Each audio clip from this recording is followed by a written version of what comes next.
वो मंसूबा साज था, जीनियस था, लीडर था, करिश्मेटिक था और सबसे बढ़कर ये कि वो जो बन गया वो ये नहीं बनना चाहता था। वो एक मुसव्विर बनना चाहता था, एक दुनिया को अपने फनपारों से महसूस करना चाहता था, लेकिन इसके हाथों ने बंदूक थाम ली और फिर एक जमाना इसके इंतकाम की आग में जलकर भस्म हो गया। आपको मुबालगा आराई महसूस होगी, लेकिन ये एक हकीकत है कि हम आज जिस दुनिया में रहते हैं वो इसके खौफ के साए से इबारत है।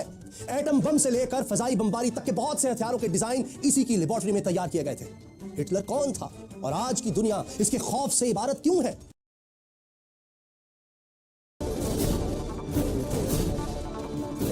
28 सितंबर 1918 का दिन है। पहली जंग अजीम खत्म हो रही है।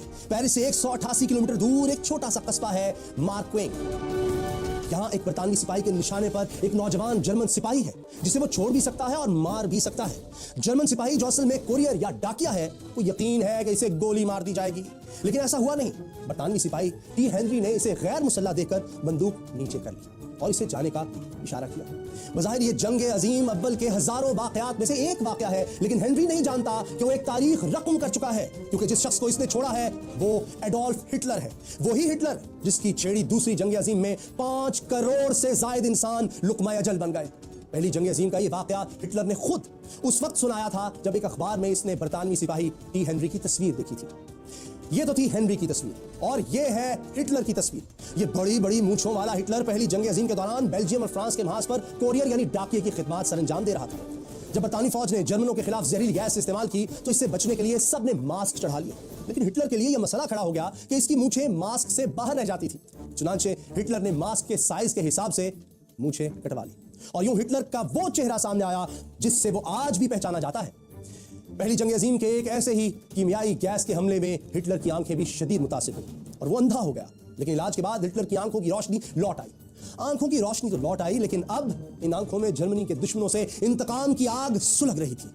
हिटलर की पैदाइश और परवरिश जर्मनी के हमसाया मुल्क ऑस्ट्रिया में हुई थी, लेकिन जंग के बाद से वो पक्का जर्मन बन चुका था। वो बचपन में मुसव्विर बनना चाहता था, लेकिन अब इसने ये ख्याल छोड़ दिया और तय किया कि वो शिकस्त का बदला लेकर रहेगा, खा इसके लिए पूरी दुनिया से टकराना पड़ जाए। हिटलर ने अपनी सियासी जिंदगी की इब्तिदा एक छोटी सी गैर मारूफ सियासी पार्टी से की। इस पार्टी का नाम था जर्मन वर्कर्स पार्टी। ये वही जर्मन पार्टी है जो बाद में नाजी पार्टी के नाम से जानी गई। ये पार्टी पहली जंग अजीम में शिकस्त खुर्दा और इंतकामी जहन रखने वाले जर्मन शहरियों और साबिक फौजियों ने बनाई थी, क्योंकि पहली जंग अजीम के बाद बरतानिया और फ्रांस ने जर्मनी से वो इलाके छीन लिए थे जो सदियों से इसकी सल्तनत में शामिल थे।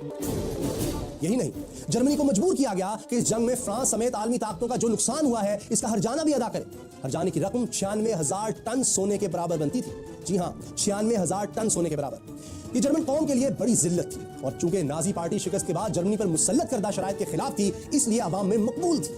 हिटलर इस पार्टी में प्रोपेगेंडे का इंचार्ज बना था, लेकिन 1921 में इसे पार्टी ने सरबराह मुंतखब कर लिया। दिलचस्प बात यह है कि हिटलर पहले पार्टी का सरबराह बनने से इनकार करता रहा था, लेकिन जब इसने पार्टी का जवाल देखा तो क़यादत संभालने की हामी भर ली। पार्टी हेड बनने के बाद हिटलर ने पार्टी का निशान भी खुद मुंतखब किया। यह निशान असल में हिंदुस्तान में इस्तेमाल होता था और अब भी होता है। हिंदू, बुद्ध मत और जैन मत के पैरोकार इसे रूहानियत की अलामत मानते थे। संस्कृत में इसका मतलब है फलाह या वेलफेयर। हिटलर के दौर में यह निशान यूरोप में खुशकिस्मती की अलामत के तौर पर भी आम इस्तेमाल होता था। बड़ी बड़ी कंपनियां स्वास्तिका पर अपने इश्तिहार बनाती थी और जानते हैं हिटलर ने इसे अपनी पार्टी का निशान क्यों बनाया? इसकी एक बहुत दिलचस्प वजह है। असल में जर्मन समझते थे कि हिंदुस्तानी और जर्मन कौमें एक ही नस्ल यानी आर्याई नस्ल से ताल्लुक रखती हैं। हिटलर स्वास्तिका को आर्या नस्ल की अलामत समझता था, तो हिटलर ने इसे नाजी पार्टी का निशान बना लिया। लेकिन यह अलमिया ही है कि जो निशान रूहानियत, फलाह और खुशकिस्मती की अलामत था, इसे हिटलर ने दुनिया में तबाही और दहशत की अलामत बना दिया। नाजी पार्टी मकामी सतह की पार्टी थी, लेकिन जब पहली जंग अजीम का हीरो साबिक जनरल एरिक लॉडेनडॉर्फ भी इसमें शामिल हो गया तो पार्टी में गोया जान पड़ गई। लॉडेनडॉर्फ जर्मन फौजों का टॉप कमांडर था और इसने पहली जंग अजीम में रूसी फौजों को धूल चटाई थी, मगर जब बरतानवी फौज मैदान में आई तो लॉडेनडॉर्फ हार गया। लेकिन अब वो सियासी शोहरत के लिए शिकस्त का मलबा सियासतदानों पर डालकर आवाम को भड़का रहा था। लॉडेनडॉर्फ के साथ मिलने से हिटलर की ताकत बढ़ गई। वो जर्मनी में इनकलाब लाना चाहता था। इसके लिए 1921 में इसने एसए के नाम से एक तंजीम कायम की। इस तंजीम के जर्मन नाम का मतलब था अटैक डिवीजन और इसके कारकुन ब्राउन शर्ट्स पहनते और स्टॉर्म ट्रूपर्स कहलाते थे। इसके कारकुनों से हलफ लिया गया था कि वो हिटलर के नाम पर कट मरेंगे। अगले साल 1922 में इटली में मुसोलिनी कामयाब हुआ तो हिटलर को लगा वो भी ऐसी ही कामयाबी हासिल कर सकता है। अब हिटलर इनकलाब का मौका ढूंढ रहा था और यह मौका इसे रोहर ने फराहम किया। रोहर जर्मनी का एक इलाका है जो बर्लिन के मगरिब में नीदरलैंड की सरहद पर वाक़ है। इस इलाके में कोयले की कानें और फौलाद की फैक्ट्रियां हैं। जर्मनी जब आलमी ताकतों को हरजाने की रकम अदा न कर सका तो फ्रांस और बेल्जियम ने जनवरी 1923 में रोहर पर कब्जा कर लिया। रोहर एक सनती यानी इंडस्ट्रियल सिटी था। इस पर कब्जे का मकसद यह था कि इत्तेहादी यहां के वसाइल से अपने वाजिबात वसूल कर सके। अब सूरत हाल यह थी कि रोहर पर फ्रांस और बेल्जियम का कब्जा था, लेकिन यहां की फैक्ट्रियों में काम जर्मनी के मजदूर ही कर रहे थे। जर्मनी हमलावरों का मुकाबला तो ना कर सका, लेकिन जर्मन हुकूमत ने एक बड़ा फैसला किया। इसने रोहर के फैक्ट्री मजदूरों और कारकुनों को हुक्म दिया कि वो काम बंद कर दे। हुकूमत इन्हें घर बैठे तनख्वाह देगी। यह कदम इसलिए उठाया गया ताकि इत्तेहादी फौजों ने जिस मकसद के लिए कब्जा किया है, यानी फैक्ट्रियों के वसाइल से फायदा उठाने के लिए, तो ये फायदा ना उठा सकें। हुकूमत ने ऐलान तो कर दिया, लेकिन खजाने में तनख्वाहों के लिए पैसे नहीं थे। चुनांचे हुकूमत ने धड़ाधड़ करेंसी नोट छापे, जिसका नुकसान यह हुआ कि जर्मन करेंसी की वैल्यू गिरते गिरते 2 कौड़ी की हो गई। करेंसी की वैल्यू इतनी गिरी कि 1923 में जर्मनी में एक डबल रोटी 2 अरब मार्क की मिलने लगी। लोग ब्रेड लेने के लिए बेकरी जाते तो थैले भरकर नोट साथ ले जाते। करेंसी के बहरान का नतीजा यह निकला कि जिन लोगों ने उम्र भर की मेहनत से 10-20 लाख मार्क जमा किए थे, इनकी बचत तकरीबन सिफर हो गई। बैंकों में पड़े अरबों करेंसी नोट तकरीबन बेकार हो गए और चंद दिनों में अरबपति लखपति हो गए। जर्मन करेंसी इतनी बेतौकीर हुई कि लोग मौसम सरमा में गैस और लकड़ी बचाने के लिए आतिशदानों में करेंसी नोट जलाने लगे थे। तो यह था वो जर्मनी जिसमें अब वो हालात पैदा हो चुके थे जो इनकलाब और इनकलाबी लीडर को जन्म देते हैं। एक ऐसी क़यादत का खला था जिस पर जर्मन अवाम यकीन करे कि वो इन्हें इस अंधेरे से निकालेगा। ऐसे खला को अमूमन 2 अशखास पूर्व करते हैं, एक स्टेट्समैन या दूसरे जज्बाती इनकलाबी लोग। तो जर्मनी की यह किस्मत ही थी कि उस वक्त जर्मनी में इस खला को करिश्माती शख्सियत वाले एडोल्फ हिटलर ने पूर्ण करना शुरू कर दिया। वो स्टेट्समैन था या एक जज्बाती इनकलाबी, इसका फैसला आप खुद कीजिए। उस वक्त तक हिटलर अपनी तंजीम ऐसे को मुसल्लह करने का काम मुकम्मल कर चुका था। अब इसकी तंजीम एक आम सियासी जमात नहीं बल्कि एक इनकलाबी सियासी जमात बन चुकी थी। सिर्फ म्यूनिख शहर में इसके 3000 सिपाही थे। हिटलर ने मुसोलिनी से मुतासिर होते हुए इनकलाब के बाकायदा ऐलान का फैसला किया और इसके लिए इसने म्यूनिख के बेयर हॉल का इंतखाब किया। मुसोलिनी की कहानी हम आपको वो कौन था सीरीज की दूसरी किस्त में दिखा चुके हैं। 8 नवंबर 1923 हिटलर पिस्तौल लहराता हुआ बेयर हॉल में दाखिल हुआ और शहर पर नाजी हुकूमत के क़याम का ऐलान कर दिया। ऐलान के अगले रोज वो अपने हजारों मुसल्लह कारकुनों के साथ शहर के मरकज पर कब्जे के लिए आगे बढ़ा।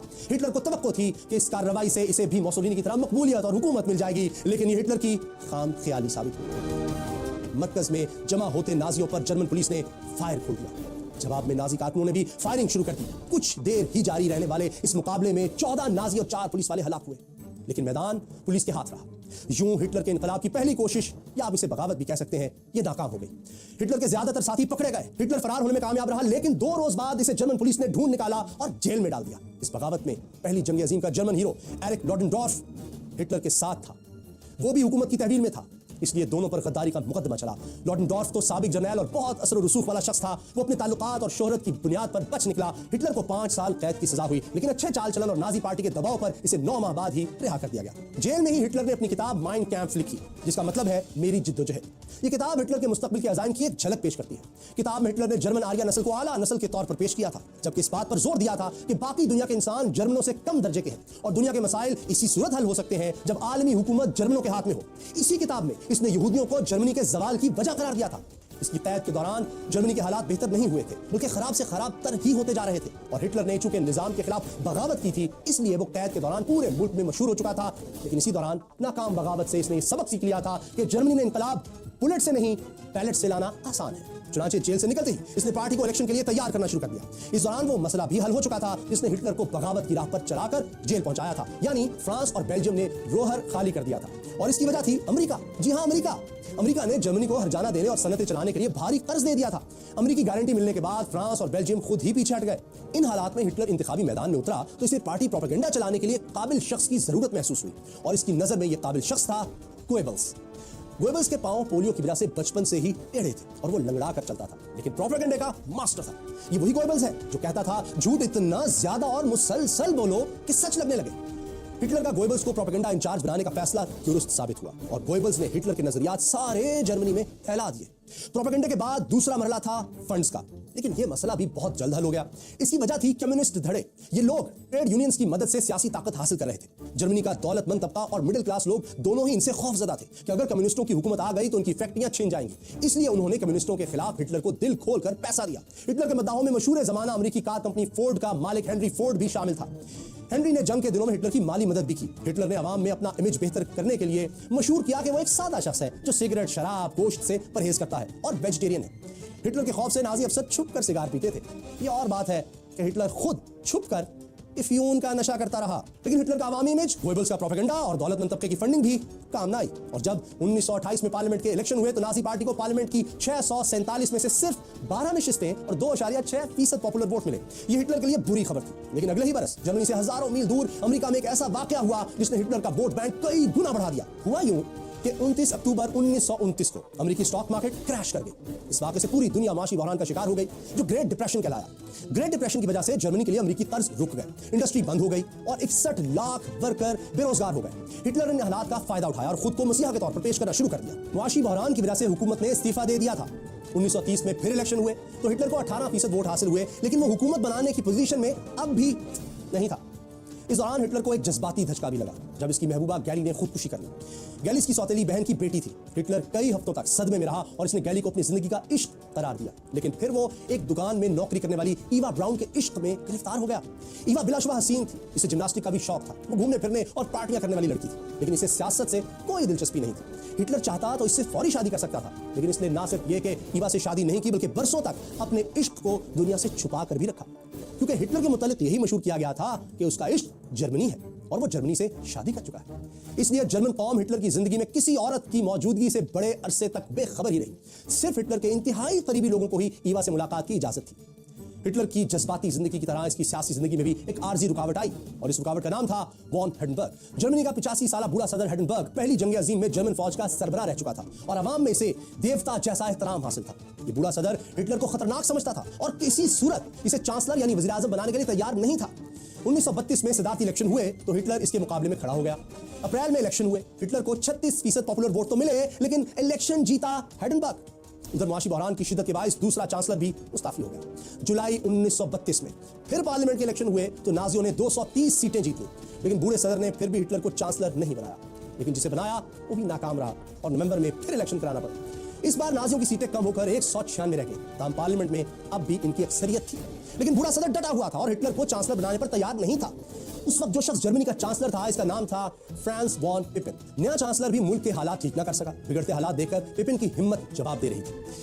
पिपिन सोचने लगा कि अब हिटलर को चांसलर बना देना चाहिए। इसने सदर को कायल करने के लिए लॉबिंग शुरू कर दी। सदर का एक ही इतराज था कि हिटलर हुकूमत में आ गया तो इसे डिक्टेटर बनने से कौन रोकेगा। आखिर बहसों मुबाहिसे के बाद तय पाया कि हिटलर जर्मनी का चांसलर और पिपिन वाइस चांसलर होगा, ताकि हिटलर को डिक्टेटर बनने से रोका जा सके। इस फार्मूले के तहत 30 जनवरी 1933 को हिटलर को चांसलर बना दिया गया और पिपिन को वाइस चांसलर। लेकिन हिटलर के चांसलर बनने से सिर्फ एक माह पहले एक 52 साला यहूदी हालात को भांपकर चुपके से मुल्क से निकल गया था। ये वही शख्स था जिसे बाद में इसराइल का सदर बनने की भी पेशकश की गई, लेकिन इसने शुक्रिया के साथ इसे ठुकरा दिया। ये 20वीं सदी का सबसे बड़ा साइंसदान था और इसका नाम था एल्बर्ट आइंस्टाइन।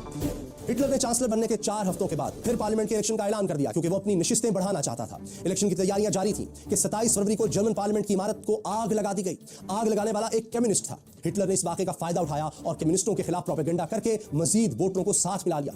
5 मार्च को इलेक्शन हुए तो नाजियों ने 647 में से 288 नशिस्तें जीत ली। 23 मार्च 1933 को हिटलर ने जर्मन पार्लियामेंट से एक डिक्टेटर जैसे इख्तियारात हासिल कर लिए। हिटलर ने इख्तियारात मिलते ही मुल्क में दीगर सियासी जमातों पर पाबंदी लगा दी, ट्रेड यूनियंस खत्म कर दी, मुखालिफ अखबारात बंद करवा दिए और नाजी नजरिए से मुताबिकत न रखने वाली किताबें जलाना शुरू कर दी। लेकिन हिटलर के अज़ाइम की राह में अभी एक आखिरी रुकावट बाकी थी। एक शख्स था रोहम अर्नेस्ट, हिटलर की तंजीम एसए का कमांडर, और इसका काम था हिटलर के मुखालिफिन के जलसों पर हमले कराना। ये हिटलर का साथी था, लेकिन हिटलर को अब इससे ज्यादा जरूरत जर्मन फौज की थी और जर्मन फौज इस शख्स से बहुत बदजन थी, क्योंकि जर्मन जर्नैलों को लगता था कि रोहम एसए की मदद से मुल्क पर कब्जा करना चाहता है। इसलिए वो रोहम को हर सूरत रास्ते से हटाना चाहते थे। हिटलर ने जर्नैलों को साथ मिलाने के लिए रोहम को हटाने का मंसूबा बना लिया। 30 जून 1934 की रात हिटलर के जाती गार्ड्स जो एसएस कहलाते थे और ब्लैक शर्ट्स पहनते थे, उन्होंने रोहम अर्नेस्ट समेत 400 लोगों को कत्ल कर दिया। ये कत्ल होने वाले वो लोग थे जिन्हें हिटलर नापसंद करता था या जिन्हें फौज अपने लिए खतरा समझती थी। इस रात को night of the long knives यानी लंबे चाकुओं की रात कहा जाता है। इस कत्लेआम से फौज और हिटलर के ताल्लुकात ठीक हो गए। वाकये के 3 दिन बाद हिटलर ने वाइस चांसलर पेपिन को भी घर भेज दिया।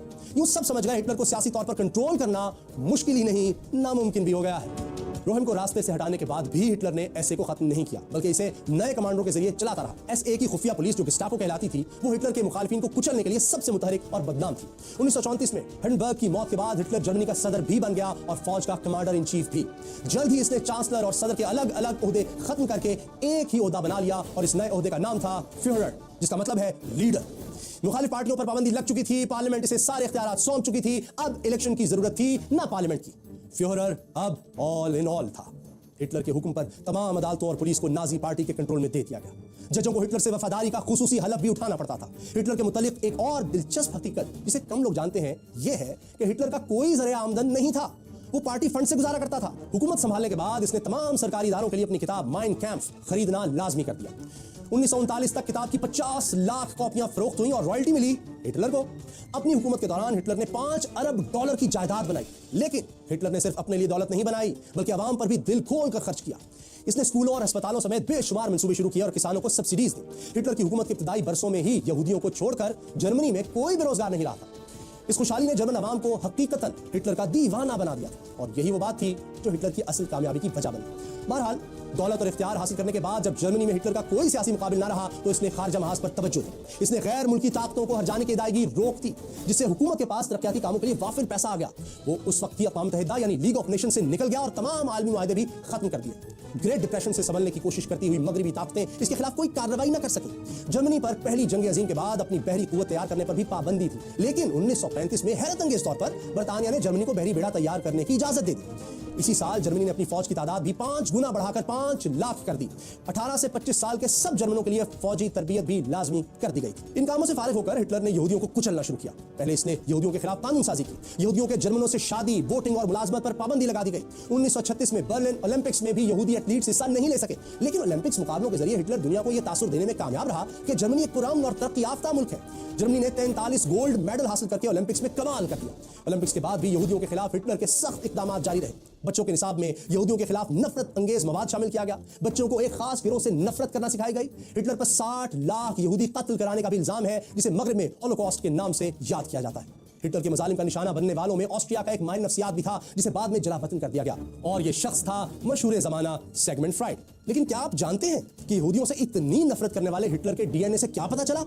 वो ये कि हिटलर का शजरा नस्ब अफ्रीका के बर्बर कबाइल और यहूदियों से भी मिलता है। यही नहीं, इसकी महबूबा ईवा ब्राउन भी नस्लन यहूदी थी, लेकिन हिटलर को यह सब नहीं मालूम था। वो खुद को जर्मन समझकर यहूदियों के खिलाफ कार्रवाइयां करता चला गया और साथ ही साथ जंग की तैयारियां भी जारी रखी। और फिर एक दिन इसने फ्रांस पर हमला कर दिया और दुनिया का अमन तहबाला हो गया। हिटलर ने फ्रांस पर हमला क्यों किया?